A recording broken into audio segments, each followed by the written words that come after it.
Amen. J'aimerais qu'on ouvre la parole aujourd'hui dans Romains 8. Romains 8, il y a des versets qui sont incroyables là-dedans.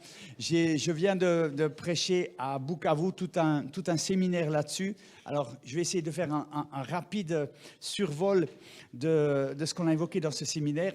Mais je vais commencer par les versets 15 à 17. Nous n'avons pas reçu un esprit de servitude pour être encore dans la crainte, mais nous avons reçu un esprit d'adoption, par lequel nous crions « Abba, Père ». L'Esprit lui-même rend témoignage à notre esprit que nous sommes enfants de Dieu. Or, si nous sommes enfants, nous sommes aussi héritiers. Héritiers de Dieu, co-héritiers avec Christ, si toutefois nous souffrons avec lui, afin d'être glorifiés avec lui. Si nous sommes enfants, nous sommes aussi héritiers. Mes frères, mes sœurs, la bonne nouvelle, c'est notre héritage. Nous sommes enfants de Dieu et nous sommes également, notre état d'enfant de Dieu fait de nous des héritiers de Dieu. La bonne question, je ne sais pas si vous vous l'êtes déjà posée, quel est notre héritage? Si tu es héritier, c'est bien, mais quel est ton héritage? Qu'est-ce que vous diriez? Quel est notre héritage? La vie éternelle. Amen. Ça, c'est juste. C'est l'héritage suprême, mais la vie éternelle, c'est l'héritage céleste. Si tu meurs aujourd'hui, amen, tu peux t'arrêter là et puis aller prendre l'apéro. Tu n'as pas besoin de plus. Mais vous comme moi, on va encore vivre au moins 50 ans, n'est-ce pas? Notre héritage céleste, c'est la vie éternelle. Mais notre héritage terrestre, pour aujourd'hui, pour demain, pour les années à venir, c'est quoi notre héritage terrestre? Ça, il faut le savoir. Ça, il faut le savoir. Notre héritage terrestre, je vais vous donner une piste. Hébreux 6, 11, 12.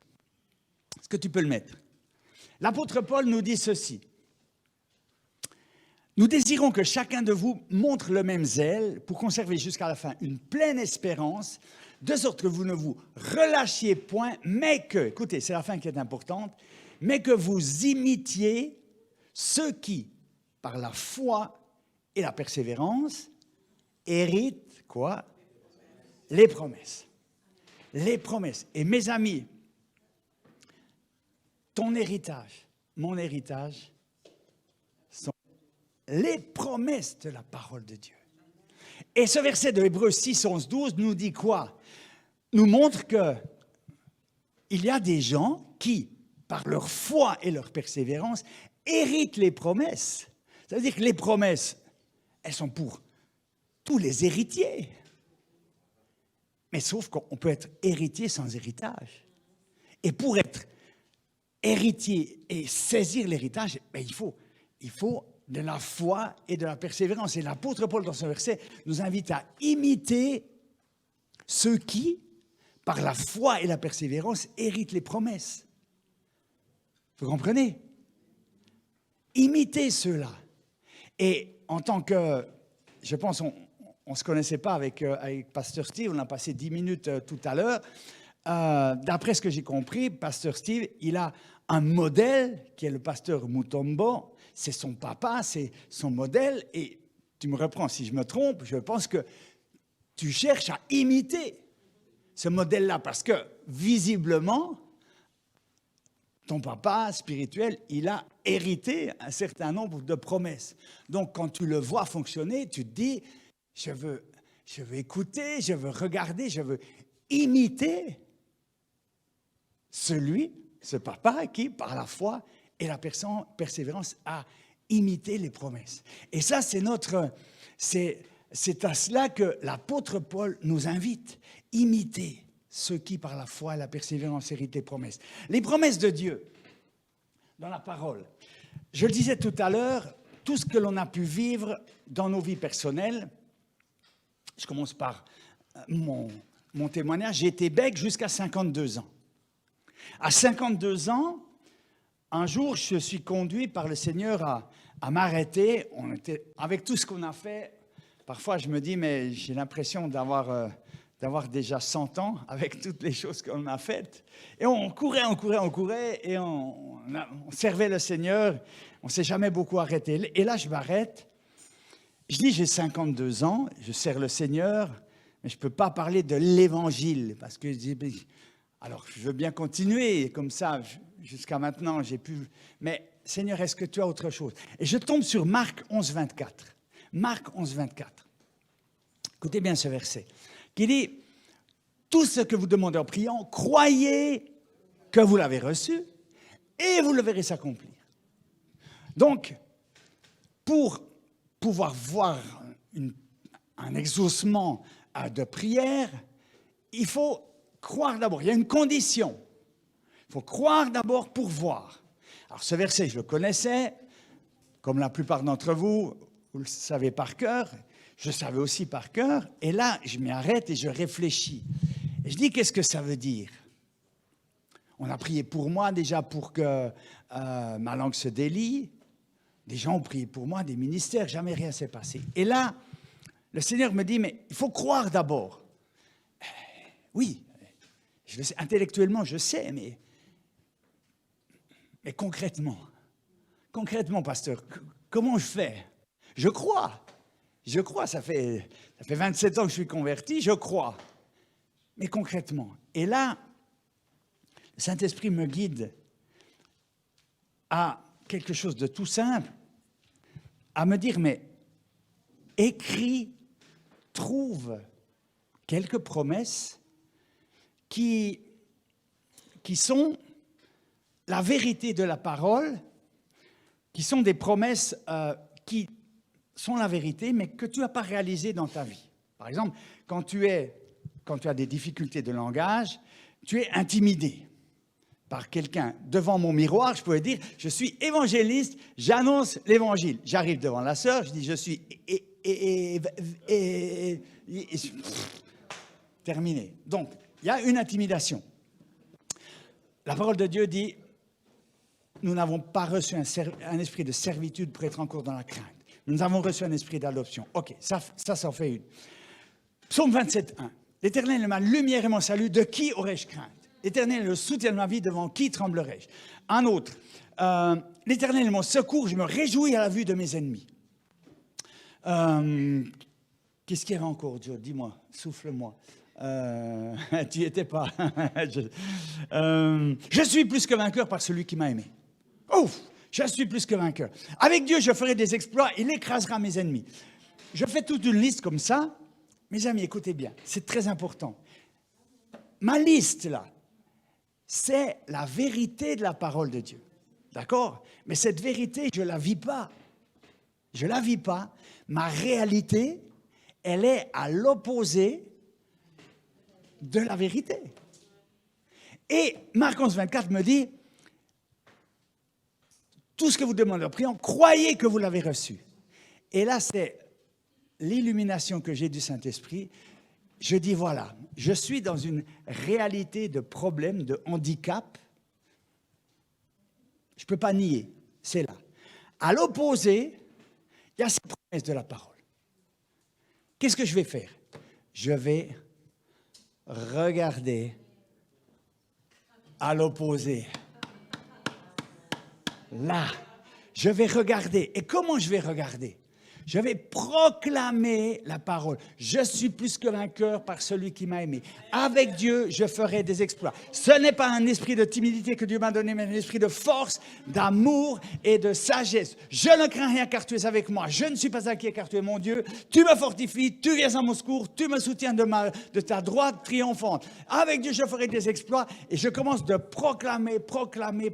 Qu'est-ce que je suis en train de faire? Mes amis, je suis en train de faire ce que Pierre a fait lorsqu'il est sorti de la barque, il a marché sur l'eau. Il a regardé à Jésus. Et tout pendant qu'il regardait à Jésus, il pouvait marcher sur l'eau. Il pouvait marcher. Et tout à coup, qu'est-ce qui se passe? Il voit que le vent est fort. Ses yeux se détournent de Jésus. Et tout à coup, il a peur et il commence à enfoncé. Et mes amis, c'est tellement puissant. Quand on dit, regarde, il y avait un vieux cantique, je ne sais pas si vous le connaissez, on chantait dans les églises dans le temps, « Ne crains pas la tempête, reste tranquille, ta paix viendra. Qu'importe l'adversaire, regarde à Jésus, sois plein de foi. Regarde à Jésus. Tu as un problème, ma sœur, je te dis, regarde à Jésus, ma sœur. Amen, amen. Sauf, regarde à Jésus. C'est comment regarder à Jésus? Est-ce qu'il faut fermer les yeux, se mettre en position fœtale, à genoux? C'est concrètement. Si tu me dis, regarde à Jésus, oui. Mais comment? Regarde à Jésus, c'est accroche-toi à la parole de Dieu. Accroche-toi à la parole de Dieu. Accroche-toi à la parole. Proclame la parole de Dieu. Et c'est ça, tout ce que vous demandez en priant. Croyez que vous l'avez reçu. J'étais pas dans la... Ma réalité était mon problème. La parole de Dieu était ma solution. Et en proclamant la parole, je n'étais pas en train de nier mon problème, je n'étais pas en train de faire de l'autosuggestion, de la méthode Coué ou de la pensée positive, je ne sais rien quoi. J'étais en train de dire, la parole de Dieu est la vérité. Et je m'y accroche. Et j'ai proclamé. Et au bout, ça faisait 46 ans que j'avais des soucis d'élocution. Donc j'avais creusé quand même un sillon bien profond. Il y a des habitudes qui étaient là, bien profondes. Peu à peu, au bout de quelques semaines, j'ai commencé de voir un petit progrès. Et j'ai continué. Et quelques mois, le progrès était beaucoup plus grand. Et j'arrivais presque pas à y croire. Tu vois, c'était toute ma vie, 46 ans. Je ne me rappelle pas de ce que j'ai vécu avant 6 ans, donc c'était toute ma vie. Et tout à coup, ça change. Et mes amis, aujourd'hui, je ne dis pas Dieu m'a guéri ou Jésus m'a guéri, la prière m'a guéri. Je dis la parole de Dieu m'a guéri. La parole de Dieu est une puissance. Et mes amis, aujourd'hui, c'est tellement important qu'avec ce thème que nous voyons, ce thème de l'héritage, ne soyons pas des héritiers sans héritage. Nous voyageons dans le monde, dans des tas d'églises, et nous rencontrons des tas d'enfants de Dieu qui sont des héritiers sans héritage. Parce qu'ils ne connaissent pas les promesses de la parole de Dieu, n'ont pas appris à saisir les promesses de la parole. Les promesses, elles sont pour nous. Elles sont pour nous comme le peuple, comme Canaan était destiné au peuple hébreu qui est sorti d'Égypte. C'était pour eux, ça leur était réservé, c'était le pays de la promesse. C'était à eux, ils arrivent devant. Le pays est occupé. On n'avait pas prévu ça. Ils devaient le conquérir. Et mes amis, pour les promesses aujourd'hui, c'est pareil pour nous. Si nous ne nous engageons pas à conquérir ces promesses, nous ne les saisirons pas. Oui, nous saisirons notre héritage céleste, alléluia, mais en attendant, combien d'enfants de Dieu, d'hommes et de femmes qui sont intègres, qui sont droits, qui veulent servir le Seigneur, vivent misérablement. Et ce n'est pas la volonté de Dieu. Ce n'est pas la volonté de Dieu que ces enfants vivent misérablement. La volonté de Dieu, c'est que ces enfants saisissent. Est-ce que c'était la volonté de Dieu que le peuple hébreu, à 2 exceptions près, meure dans le désert? Est-ce que c'était la volonté de Dieu? Non. Il leur avait donné le pays. Qu'est-ce qui s'est passé? Ils ont vu et ils ont eu peur. Et la peur les a amenés à quoi? À désobéir à la parole de Dieu. Ils ont désobéi. Dieu leur avait dit, allez, marchez, et je serai avec vous. Mais les circonstances ont été plus fortes. Et les circonstances les ont tétanisés. Et là, nous voyons à ce chapitre 8 de Romains, nous voyons dans les premiers versets, nous voyons quoi? C'est extrêmement intéressant. Quand il est dit, marchez selon l'esprit. Marcher selon l'esprit. Ceux qui vivent selon la chair, qui marchent ou qui vivent selon la chair, s'affectionnent aux choses de la chair. Ceux qui vivent selon l'esprit s'affectionnent aux choses de l'esprit. L'affection de la chair est opposée, inimitié contre Dieu. Il est dit plus loin, l'affection de la chair, c'est la mort. Si vous vivez selon la chair, vous mourrez. Verset 13, si vous vivez selon la chair, vous mourrez. Mais si, écoutez bien, par l'esprit, vous faites mourir les actions du corps, vous vivrez. Tous ceux qui sont conduits par l'Esprit de Dieu sont fils de Dieu. Vous avez déjà entendu des messages là-dessus. Vivre selon la chair, vivre selon l'Esprit. C'est quoi la différence? Le pasteur là, en a parlé ce matin. Quand tu as, ceux qui me connaissent, si, comme mon épouse, quand tu as parlé là tout à l'heure, je pense qu'elle s'est pensée, peut-être le pasteur a déjà entendu les enseignements de Philippe, et ceux qui connaissent tes enseignements, ils vont penser peut-être que Philippe a déjà entendu les enseignements du pasteur, parce que ça se rejoint vraiment. Vivre selon l'esprit, c'est vivre selon la parole de Dieu. Vivre selon la chair, c'est quoi? Tu en as parlé tout à l'heure. Vivre selon le sentiment. Le sentiment, les pensées, les sentiments, les émotions et, en plus de ça, les circonstances. Et les circonstances, comme c'était le cas du peuple de Dieu, inspirent des sentiments, des pensées. Oh là là, il y a des géants. Oh là là là là là là là là là. Et qu'est-ce que tu fais quand tu es influencé par les circonstances? Tu oublies la parole de Dieu. Tu oublies la parole de Dieu. Et mon message partout où je vais, je dis à mes frères et sœurs, revenons à la parole de Dieu, à ce « il est écrit ». Il est écrit. Qu'est-ce que Dieu dit la parole? Parce que qu'est-ce que fait l'ennemi depuis le commencement? Depuis Genèse 3, la première fois qu'on entend parler de M. Satan qui se présente déguisé en serpent, il dit, qu'est-ce qu'il dit? Quelle est la question? La question qui, jusqu'à aujourd'hui, fait tomber des millions de personnes, d'enfants de Dieu dans le piège, c'est Dieu a-t-il réellement dit? Dieu a-t-il réellement dit? Et quand Satan pose la question à Adam et Ève, qu'est-ce que Adam et Ève font? Ils écoutent la question, ils réfléchissent, ils argumentent, et c'est fini. Et c'est fini. Et Satan pose la question à peu près de la même manière à Jésus. Il ne dit pas Dieu a-t-il réellement dit, il dit si tu es fils de Dieu, ordonne que ces pierres deviennent des pains, jette-toi en bas de ce temple. Jésus n'écoute pas. Il dit il est écrit. Mes amis, vivre selon l'esprit, c'est vivre selon la parole de Dieu. Il est écrit. Il est écrit. Tu ne le vis pas, ce n'est pas grave. Le pasteur a prié pour Jocelyne et moi. L'autre jour, on a un problème de santé. On n'a rien senti. On a déjà prié pour ça. On n'a rien senti. Je veux croire. Il est écrit. Ce sont mes souffrances, nos souffrances qu'il a portées. C'est de nos douleurs qu'il s'est chargé. Le châtiment qui nous donne la paix est tombé sur lui. Par ses meurtrissures, nous sommes guéris. Aujourd'hui, nous ne le sentons pas, pasteur. Nous ne sentons pas. Nous n'avons pas ressenti quelque chose.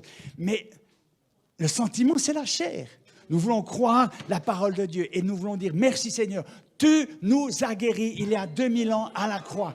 Tu nous as guéris. Nous sommes guéris par le sang de Jésus parce qu'il est écrit. Il est écrit. Et ça, c'est mes amis, c'est notre défi chaque jour de marcher selon l'Esprit.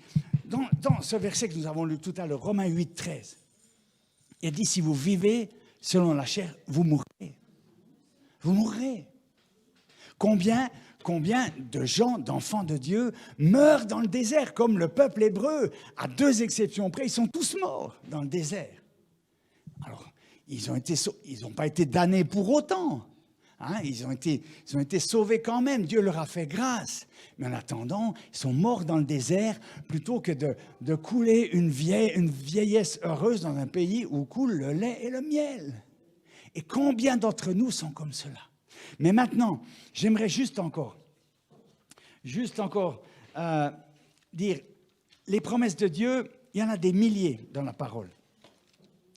Mais ce qui m'intéresse, c'est que certaines promesses sont conditionnelles. Sont conditionnelles. Si tu crois, tu verras la gloire de Dieu. Un verset que j'affectionne énormément, il revient toujours, c'est Jean 8, 31, 32. Si vous demeurez dans ma parole, et écoutez bien, c'est tellement puissant. Si vous demeurez dans ma parole, dit Jésus, vous connaîtrez la vérité et la vérité vous affranchira, vous rendra libre. Entre deux, il y a, Jésus dit, ça va encore plus loin. Si vous demeurez dans ma parole, vous êtes vraiment mes disciples. Vous êtes vraiment enfants de Dieu. Et si vous ne demeurez pas dans ma parole, vous avez le choix, vous n'êtes pas vraiment ou vraiment pas. Autrement dit, la parole est tellement importante. Si vous demeurez en moi, dans Jean 15, Jésus dit, si vous demeurez en moi et que mes paroles demeurent en vous. C'est le défi, mes amis, pour le peuple de Dieu, aujourd'hui, plus que jamais dans ces temps troublés, de revenir à la parole de Dieu, de s'accrocher à la parole comme un pitbull s'accroche à son os. Si vous demeurez, ces promesses, notre héritage, il est conditionnel à notre obéissance. Ésaïe 48, 18. Notez ça. Ésaïe 48, 18. Dieu dit, « Ô mon peuple !» J'ai l'impression que parfois Dieu, il doit se taper le front comme ça et dire, « Ah là, là, là, là, là. Mais mon Dieu, mais. » Et là, dans Ésaïe 48, 18, il dit, « Ô mon peuple, si tu étais attentif à mes commandements, si tu étais attentif, ton bien-être serait comme un fleuve et ton bonheur comme les flots de la mer. Si tu étais attentif à mes commandements, ton bien-être serait comme un fleuve, ton bonheur. » Il y a une condition. Il faut être attentif aux commandements de Dieu. Est-ce que vous savez par quel mot commence le livre des psaumes? Heureux. Heureux. Heureux. 3 versets, mes amis, le mode d'emploi. Le mode d'emploi du bonheur. Heureux. D'abord, ce qu'il ne faut pas faire. L'homme qui ne marche pas selon le conseil de méchants, qui ne s'assied pas en compagnie des moqueurs, il ne s'arrête pas sur la voie des pécheurs. C'est ce qu'il ne faut pas faire. On pourrait déjà faire toute une prédication là-dessus. Mais après, ce qu'il faut faire. Mais qui trouve son plaisir dans quoi? Dans la loi de l'Éternel. Est-ce qu'il est dit et qu'il la lit tous les jours 1 heure de temps? Qu'il a médite jour et nuit. Je vais peut-être choquer certains, mais je peux laisser ma Bible fermée pendant plusieurs semaines. C'est pas bon? Ça ne me pose aucun problème, ma sœur. Tu sais pourquoi? Alors, je vais te dire pourquoi moi, ça ne m'en pose pas. Parce que je l'ai là-dedans. Je l'ai là-dedans. Je n'ai pas besoin de l'ouvrir pour lire le psaume 91. Celui qui demeure sous l'abri du Très-Haut repose à l'ombre du Tout-Puissant. Je dis à l'Éternel, mon refuge et ma forteresse, mon Dieu en qui je me confie. Car c'est lui qui te dit du filet de l'oiseur, de la peste et de tes ravages. Il te couvrira de ses plumes et tu trouveras un refuge sous ses ailes. Fidélité est un bouclier, une cuirasse, tu ne craindras ni les terreurs de la nuit, ni la flèche qui vole de jour, ni la contagion qui marche dans les ténèbres, ni la peste qui frappe en plein midi, etc., etc.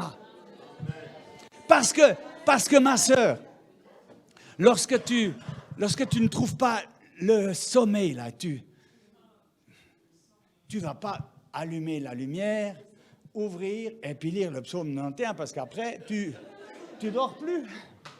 Là, quand tu ne trouves pas, alors tu dis, OK, je vais, au lieu de compter les moutons, je vais parler au berger. L'Éternel est mon berger, je ne manquerai de rien. Il me fait reposer dans le vert pâturage, il me dirige près des eaux paisibles. Il restaure mon âme Quand je marche dans la vallée de l'ombre de la mort, je ne crains aucun mal, car tu es avec moi, ta houlette et ton bâton me rassurent. Je reste devant moi une table et tout ça.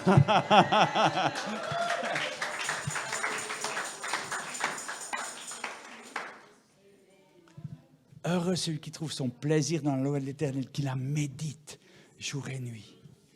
Mes amis, il y a une puissance dans la parole de Dieu. Méditez la parole. Josué 1,8. L'Éternel dit à Josué que ce livre de la loi ne s'éloigne pas de ta...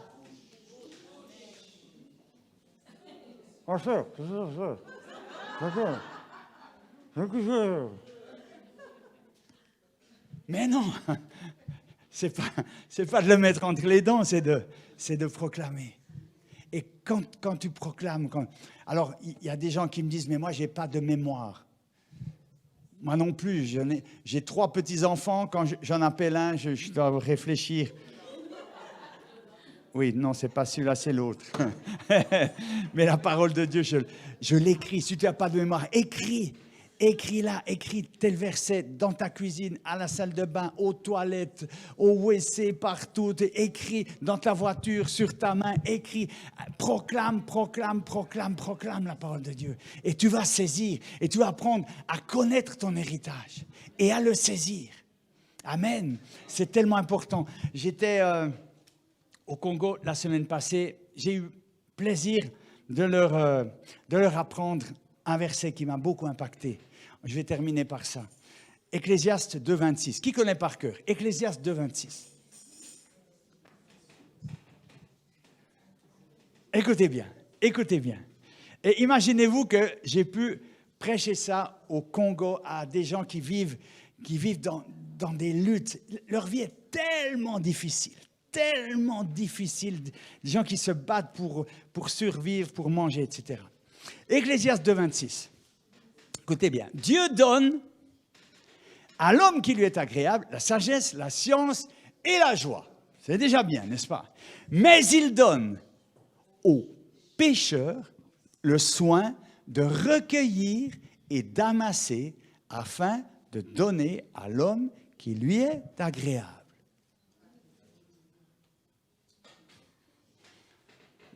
C'est la parole de Dieu. Qu'est-ce que ça veut dire? Au Congo, aujourd'hui, on voit exactement l'opposé.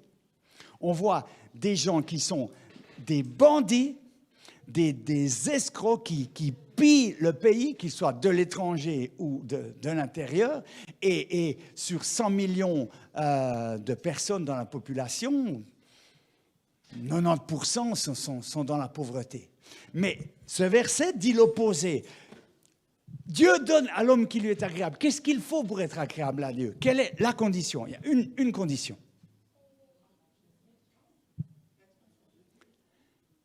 Sans la foi, il est impossible d'être agréable à Dieu. La foi en Dieu, la foi en sa parole te rend agréable. La foi, ce que je disais tout à l'heure, quand tu es découragé, quand tu es triste et que tu proclames ce que Dieu fait pour toi, quand tu n'as rien et que tu dis, Seigneur, l'Éternel est mon berger, je ne manquerai de rien. Lorsque tu manques de tout, tu dis, voilà, c'est ma réalité, je manque de tout. Mais je choisis de croire en toi, Seigneur. Tu es mon berger, je ne manquerai de rien. Merci parce que tu pourvois. Oui, le bonheur et la grâce m'accompagneront. Tu es dans les difficultés, tu es dans l'affliction. Et tu choisis de dire, oui, le bonheur et la grâce m'accompagneront tous les jours de ma vie. Seigneur, tu es mort pour moi. Merci pour... Tu fais un sacrifice de louange. À ce moment-là, tu es agréable à Dieu. Parce que Dieu connaît ta souffrance, Dieu connaît tes difficultés, Dieu connaît tes afflictions. Et malgré ça, il voit que tu es accroché à lui. Il dit, waouh, ce fils-là. Regarde, monsieur Satan, regarde ce fils-là. Tu as vu?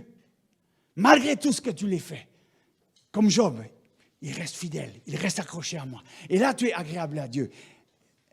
Et Dieu donne à l'homme qui est agréable la sagesse, la science et la joie. Il donne aux pécheurs le soin de recueillir et d'amasser afin de donner à l'homme qui lui est agréable.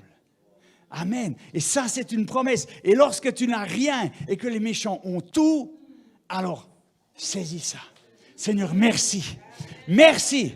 Parce que tu es un Dieu de justice. Et moi, la seule chose que tu me demandes, c'est de rester fidèle à ta parole. Rester fidèle, de marcher fidèlement, de marcher dans ton obéissance. Mes amis, est-ce que j'ai encore 5 minutes, pasteur? Et écoutez bien, écoutez bien. Dans notre voyage au Kivu, on a été embêtés par l'ambassade. Total, les frais de voyage ont plus que doublé. Les frais de voyage pour aller là-bas, pour 2 personnes, 7 000 €, les amis. 7 000 €. Alors, nous avons dû faire des tests Covid en dernière minute en Suisse qui nous coûtaient 700 €. 2 tests, 700 €. Nous arrivons à Kinshasa, on a dû passer par Kinshasa, on a eu tous les embêtements possibles. On descend de l'aéroport, on fait quelques mètres sur le sol du Congo. Un monsieur s'approche de nous, il dit « Est-ce que vous êtes vacciné ?» On dit non, il faut dire que vous êtes vacciné. Et pourquoi? Parce que vous aurez des problèmes. OK, on arrive un peu plus loin dans une tente et monsieur, est-ce que vous êtes vacciné? Non. Alors il faut faire un test. Monsieur, on a payé 700 € en Suisse, voilà oui, mais il faut faire un test quand même ici. Ça vous coûtera 90. Ma femme qui est toute gentille, elle dit, mais non, on ne le fera pas, vous pouvez nous mettre en prison. Et bon, on parle un peu. Le monsieur dit, ah, écoutez, je comprends, vous êtes missionnaire, mon père aussi, il est missionnaire, je suis enfant de Dieu. On vous fera payer qu'un test, ça fait 50 €, 50 $. OK, je donne 50 $. Et il me dit, j'ai besoin de votre adresse email, avant de mettre la tige dans le nez, là, j'ai besoin de votre adresse email. Je dis, dekourou, @ il me dit, hein? Vous êtes Philippe Dekourou? Je dis oui. Alléluia! Il commence de chanter toutes mes chansons, pasteur. Il commence de chanter toutes mes chansons. Hey, mais je suis votre plus grand fan. Hey, venez voir, c'est Philippe Dekourou. Hey, il faut faire une photo, il faut faire une photo. Il dit, monsieur, je peux vraiment pas vous faire payer ça. Je vous rends vos 50 $. Il nous a accompagnés.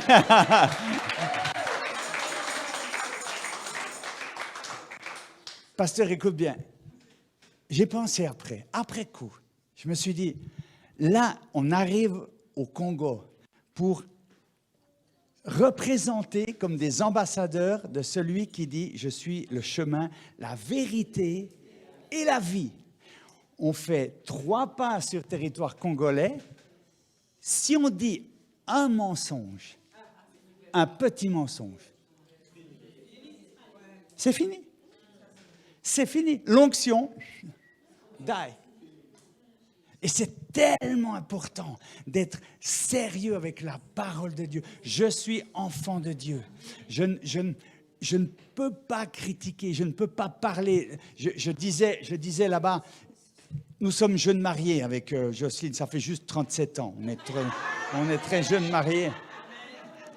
Je disais, mais je ne peux même pas m'imaginer crier sur ma femme. Je sais qu'on rencontre des fois des gens qui se disent pasteurs, qui battent leur femme. Je dis, mais qu'est-ce que la parole de Dieu dit? Aime, Marie, aime ta femme comme Christ a aimé l'Église. Est-ce que je peux crier sur ma femme? Il y avait un très grand silence quand je parlais de cela. Les messieurs, ils regardaient le... Alléluia, alléluia. On va terminer, je vois que j'ai pris beaucoup de temps. J'aimerais vous encourager vraiment à vous accrocher à la parole. Et je vois, je suis très à l'aise avec Pasteur Steve, avec ce qu'on a vécu l'autre jour. Je vois et j'entends que vous êtes des hommes et des femmes de foi et vous êtes dans l'attente de plus grand, n'est-ce pas? Et parfois, l'attente peut être longue. Vous verrez quelques témoignages, témoignages qu'on a vécu en famille dans ce livre-là. Un de nos enfants était en difficulté. On a proclamé la parole pendant 10 ans. Et à la fin, on n'avait plus qu'un seul verset. On l'a proclamé. Et à un moment, les écluses des cieux se sont ouvertes. Et ce que Dieu nous a donné, aujourd'hui encore, on dit, mais c'est tellement au-dessus de ce qu'on avait pu demander, imaginer.